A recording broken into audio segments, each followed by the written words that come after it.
Once upon a time, there was a fisherman and his wife. They were so poor that they could only live in a shack by the sea. The fisherman went fishing every day. He would fish all day long. One day, he was sitting by his fishing rod and looking into the clear water. Suddenly, the float sank deep. When he pulled it up, there was a flatfish on the line. The flatfish said, "Listen, fisherman, let me live because I'm not really a flatfish. I'm an enchanted prince. You won't gain anything by killing me. I don't taste good at all. Just throw me back into the water, and I can swim again." "Well," said the man, "I won't waste any more words. A fish that can talk, I'd better let it swim again." Immediately, he threw the flatfish back into the clear water. The fish dived under and left a long trail of blood behind it. This was because of the wound caused by the hook. The fisherman went back to his wife in the shack. "Did you catch anything?" asked the wife. "No," said the man. "I caught a flatfish, but it said it was an enchanted prince. So, I let it go." "Did you make a wish then?" said the wife. "What should I wish for?" "Well," said the wife, "living in a shack all the time isn't all that great. You could have wished for a fisherman's cottage. Come on, go there and call the fish. Then tell him that we'd really like a fisherman's cottage. You caught him and let him go, so he'll be happy to arrange this for you. Go ahead, go now." The man didn't really want to go, but he didn't want to oppose his wife either. He went back to the sea. When he arrived at the sea, he saw that the water was green and yellow. It wasn't as clear as before. He stood by the water and said, "Fish, fish, swim to me. My wife, Ilspill, wishes something." The flatfish soon swam over and asked, "What does she want?" "Well, my wife said that I should have made a wish when I caught you. She doesn't want to live in a shack anymore, but in a real fisherman's cottage." "Go," said the flatfish. "She already has it." The man hurried back. And look now, his wife was no longer in the shack. She was sitting on a bench in front of the door of a real fisherman's cottage. "Come on in. This is so much better," she said. They went inside through a small hallway. There was a small, beautiful room and a large room with 2 beds. There was also a kitchen and a cellar. Everything was there, and everything was equally beautiful, from the tin and copper to the tools. Behind the hut was a small courtyard with chickens and ducks. There was also a garden with vegetables and fruit trees. "Now, isn't it beautiful?" said the wife. "Yes, it's wonderful," said the man. "If it stays this way, we can live happily." "Definitely," said the wife. They ate and went to bed. And so, 14 days passed. Then the woman said, "Listen, man, this hut is a bit cramped. The garden is also very small. The fish could have given us a bigger house. I would like to live in a beautiful stone castle. Come, go to the fish and tell him to give us a castle." "Oh, woman," said the man, "this hut is big enough. What would we do in a castle?" "Just go. The fish can certainly give us a castle," she said. "No, woman," said the man. "The fish has already given us a hut. I won't go knocking on his door again for a castle. He might get angry with us." "Just go," said the woman. "The fish can do it, and he would surely like to." The man's heart felt heavy. He didn't want to go. "This is not right," he thought to himself. But in the end, he went.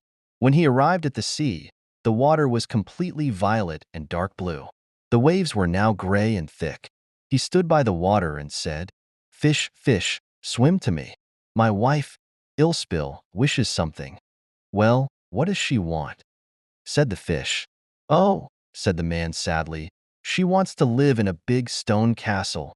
"Go and look, she's already standing at the door," said the fish. When he came home, his wife was standing in front of a large stone castle. She took him by the hand and said, "Come on in." Inside, there was magnificent marble on the floor. Servants held the doors open and walked back and forth. The walls were covered with beautiful carpets. The tables and chairs were made of gold. Delicious food and the best wine were on the tables. Behind the castle was a large courtyard with a cowshed and a stable with carriages. In the beautiful, large garden grew the most beautiful flowers and fruits. The castle also had a very large park where deer, roe deer, and hares lived. There was everything you could wish for. "Well," said the woman, "isn't that beautiful?" "Oh yes," said the man. Now that we live in this beautiful castle, we will be happy and content. We'll think about it overnight, said the woman. And so they went to bed. The next morning, the woman was the first to wake up. The sun had just risen, and she saw the wonderful country before her from her bed. The man was stretching when she nudged him with her elbow. She said, "Man, get up and look out the window. Can't we become king of this wonderful land? Go to the fish and tell him we want to be king." "Oh, woman," said the man, "why should we be king? I don't want that at all." "Well," said the woman, "don't you want to be king? Go to the fish and tell him that I want to be king." The man went, but he didn't really want to. "It's not right and it doesn't make sense," he thought to himself. When he got to the sea, it was now gray, dull, black, and thick. He also smelled a foul odor. He stood by the water and said, "Fish, fish, swim to me. My wife, Ilspill, wishes something." "Well, what does she want?" said the fish. "Oh," said the man, "she wants to be king." "Go and see, she's already king," said the fish. The man went back home and saw that the castle had become much bigger, with a high tower adorned with decorations. There was a guard standing at the door, and soldiers were playing drums and trumpets. Inside, everything was made of pure marble and gold. His wife was sitting on a golden throne, studded with diamonds. She had a large crown on her head and held a scepter of gold. A row of court ladies stood on either side of her. "Oh, woman, are you now a queen?" he asked. "Yes," said the woman. "Now I am a queen." He stood there for a while and looked at her. Then he said, "You look magnificent. Now we really have nothing more to wish for." But the woman became restless again and said, "The time passes so slowly for me. I can't stand it anymore. Go to the fish and tell him that I want to become an empress." "Why do you want to become an empress now?" he asked. "Just go to the fish." "I want to be an empress," she said. "Oh, woman," said the man, "the fish cannot make you an empress. I cannot ask him such a bold request. There is only one emperor in the empire. I am the queen, so I am in charge. You are my husband, so you have to go immediately. If he can make me a queen, he can make me an empress. I must and will be an empress. Go there, right now." The man had to go. On the way, he was afraid and ashamed. It was too bold a request to ask if his wife could become an empress. The fish would not appreciate it. As soon as he reached the sea, the water became even blacker and thicker than before. It began to boil with large bubbles. A strong wind rose, churning the sea. He stood by the water and said, "Fish, fish, swim to me. My wife, Ilspill, wishes something." "Well, what does she want then?" said the fish. "Oh, fish," he said, "my wife wants to become an empress." "Go back, she already is," said the fish. When the man returned to the castle, he saw a castle made of polished marble with alabaster statues and golden decorations. Soldiers marched in front of the door, blowing trumpets and beating drums. Inside, barons, counts, and duchesses walked around as servants.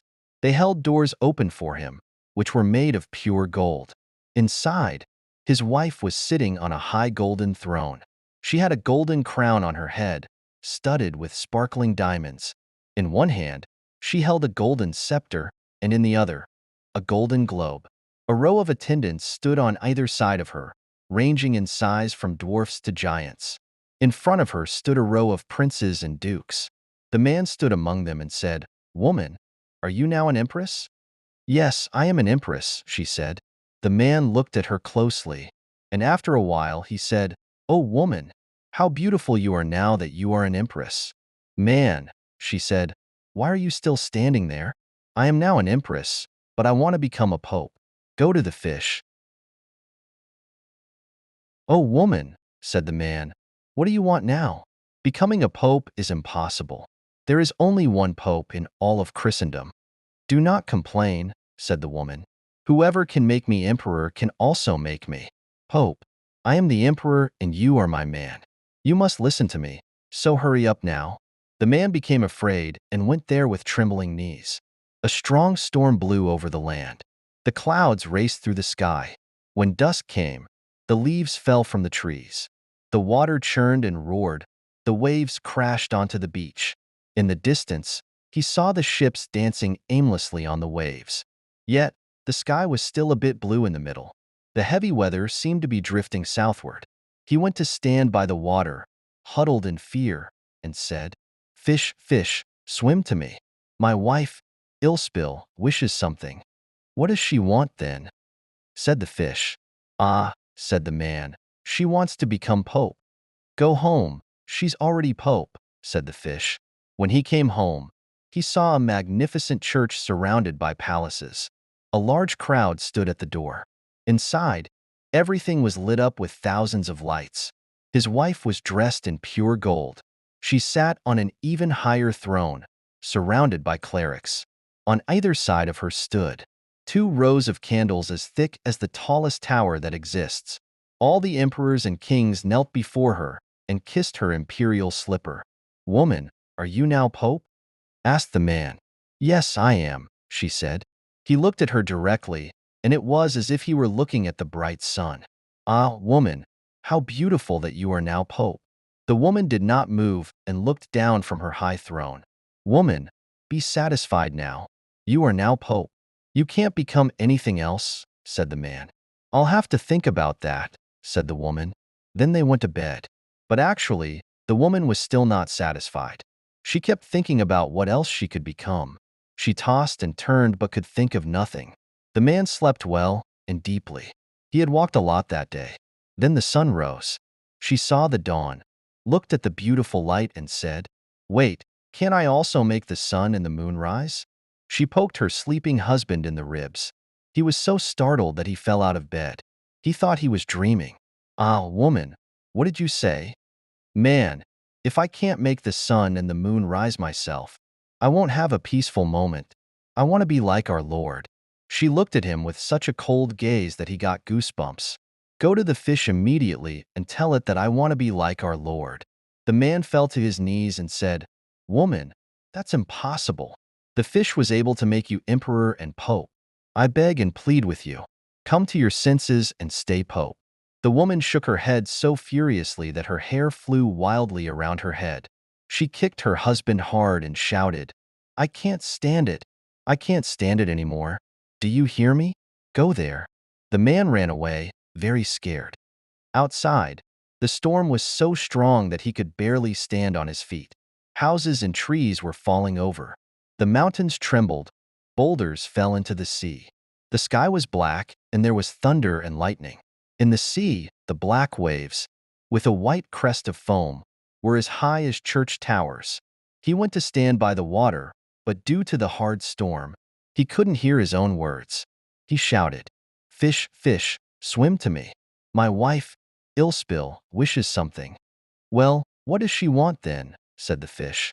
"Ah," he said, "she wants to become like our Lord." "Go back. She's already back in your old shack," said the fish.